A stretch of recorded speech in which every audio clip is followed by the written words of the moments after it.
Kumbajulong manlausnem. La Rakhe ya National Sports Day ha ka arpukandai tarik unailar kum kadak banken mau burom ya lengku sngi kha jang unong ile kai hockey bapau nam kari Major Dhyan Chand. Ya kani gijing Rakhe la penlong ha keleng ki benta ha gejala menta kasngi harengkat ki program baper.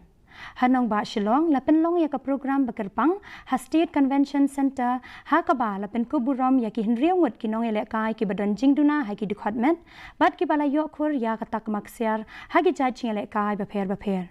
La sam ya ki check sha ki nong yo jing mentoy ha po ka scheme yes mikalia ha bakren shakilat pathai kubor mentri katanat sports and youth affairs uba shakliar wajri ula pen pau ka jingmen ba ki nong ele kai ki badon jingduna ha ki department kila yo ka jing itu bakerpang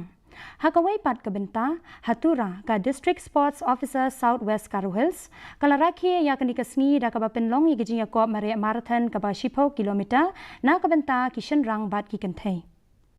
Associations, even the athletes of our state, the sports lovers of our states can vouch for that since 2018 and especially in these 2.5 years that the sports department has grown a lot in our state. Mentangin pe gijing long chingman ka swin beneng hatura ka jing